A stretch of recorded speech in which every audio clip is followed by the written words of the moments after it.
महज 14 साल की उम्र में दिव्या भारती नाम की एक लड़की बॉलीवुड में आती है। 1992 में अभिनेत्री दिव्या भारती की पहली फिल्म आती है और 1993 आते आते वो 14 फिल्मों में काम कर लेती है।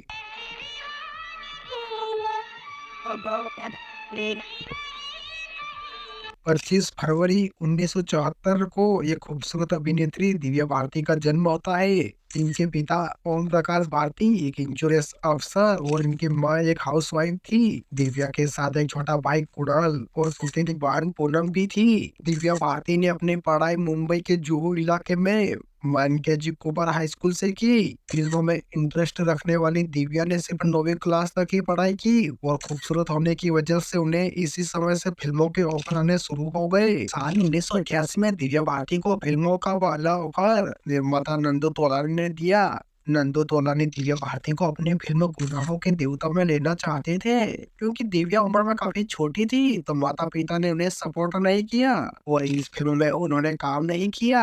इसके बाद निर्देशक दिलीप शंकर ने दिव्या को अपने फिल्म का ऑफर दिया जिसमें उनके साथ आमिर खान काम करने वाले थे। इसी दौरान दिव्या भारती को निर्माता निर्देशक और गोविंदा के भाई कीर्ति कुमार से उनकी मुलाकात हुई। उन्होंने दिव्या को अपनी फिल्म राधा का संगम में लेने का फैसला कर लिया। कीर्ति कुमार चाहते थे कि वो अपनी फिल्म में दिव्या को गोविंदा के साथ लॉन्च करे और इसी के चलते उन्होंने निर्देशक दिलीप शंकर से बात करके दिव्या भारती को आमिर खान वाली फिल्म से रिजेक्ट करवा दिया। दिव्या भारती ने इसके बाद कीर्ति कुमार की फिल्म राधा का संगम के लिए करीब महीनों तक डांस और एक्टिंग की तैयारियां की।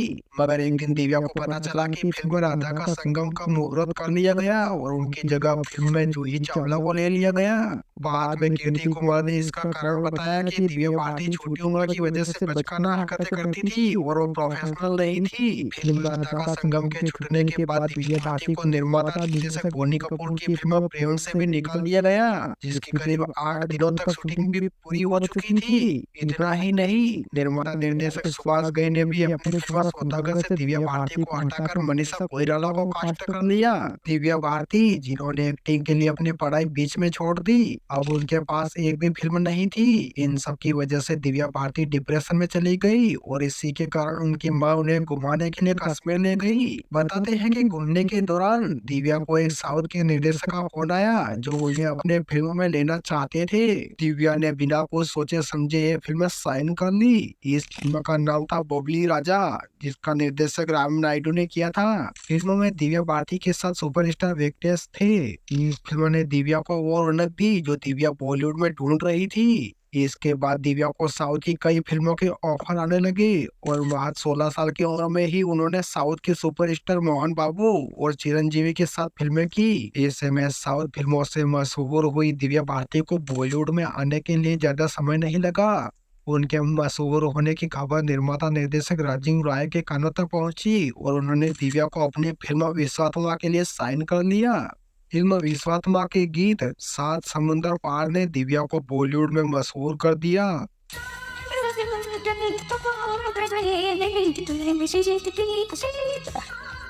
अब उन्हें सुपरस्टार का टाइटल मिल चुका था और बड़े बड़े अभिनेताओं के साथ काम करने के ऑफर दिव्या को मिलने लगे।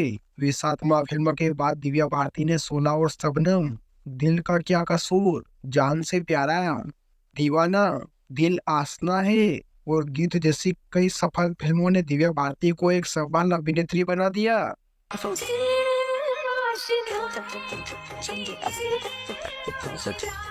इसी दौरान फिल्म सोना और शबनम की शूटिंग के दौरान गोविंदा ने उन्हें निर्माता निर्देशक साजिद नाडियावाला से मिलवाया। ये मुलाकात दोस्ती में बदल गई और दोनों में प्यार हो गया जिसके बाद दोनों ने 10 मई 1992 के दिन शादी कर ली। साजिद नाडियावाला के साथ शादी करके दिव्या मुंबई के वर्सोवा इलाके में तुलसी बिल्डिंग में रहने लगी। कहा जाता है कि कुछ समय तक उन्होंने अपने शादी की बात को छुपा कर भी रखा था। सब कुछ ठीक चल रहा था कि अचानक उनके बारे में कई नेगेटिव खबरें भी मीडिया में आने लगी।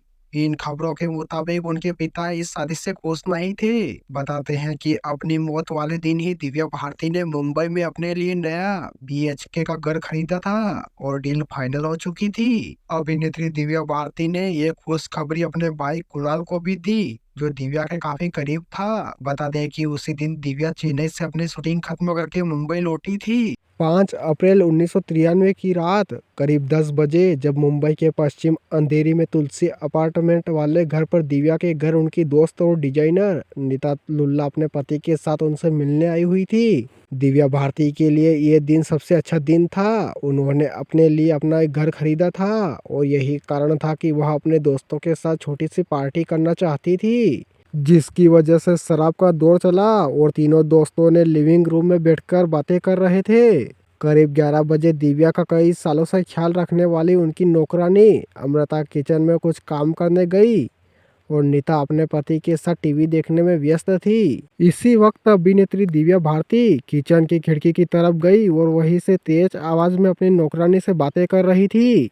दिव्या के लिविंग रूम में कोई बालकनी नहीं थी, लेकिन यह इकलौती ऐसी खिड़की थी जिसमें ग्रिल नहीं लगी हुई थी। इस खिड़की के ठीक नीचे पार्किंग की जगह थी, जहाँ अक्सर गाड़ियां पार्किंग में खड़ी रहती थी, मगर उस दिन वहां कोई गाड़ी भी नहीं थी। दिव्या भारती बालकनी में जाकर बैठी थी। उनसे जुड़े लोग बताते हैं कि वो अक्सर ऐसा किया करती थी। दिव्या के हाथों में शराब का गिलास था। घर की नौकरानी अमृता शराब के साथ खाने के लिए कुछ बना रही थी और नीता और उनके पति वीडियो प्लेयर की सेटिंग कर रहे थे। तभी जोर से आवाज हुई और सभी लोग दौड़कर खिड़की पर पहुंचे तो देखा कि नीचे दिव्या तड़प रही थी।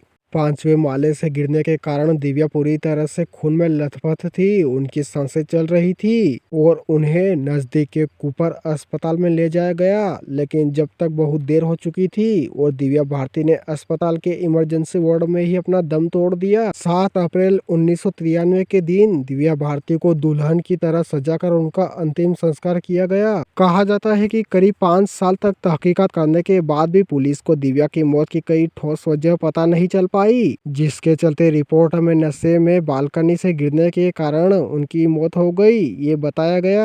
आखिरकार ये पता ही नहीं चल पाया कि दिव्या की मौत हत्या थी या आत्महत्या। अगर वो दुखी थी तो अपने लिए उन्होंने घर क्यों खरीदा? क्या वाकई उनके पति की कोई साजिश थी? जब वे बिना ग्रिल वाली खिड़की पर बैठी तो उन्हें किसी ने रोका क्यों नहीं? ये सारे सवालों का जवाब आज तक नहीं मिल पाया। 3 साल के इस छोटे से फिल्मी सफर में दिव्या भारती ने सब कुछ देख लिया जो एक इंसान अपने पूरी जिंदगी में देख पाता है। दिव्या भारती की खूबसूरती और उनके यादें आज भी हमारे दिल में है। दोस्तों, दिव्या भारती की मौत हत्या थी या आत्महत्या, और आप किसे दिव्या भारती की मौत का गुनहगार मानते हैं? कृपया कमेंट सेक्शन में अपनी राय जरूर बताइएगा और ऐसी फिल्मी बातों से जुड़े रहने के लिए शेयर, सब्सक्राइब एंड लाइक। मिलते हैं नेक्स्ट वीडियो में।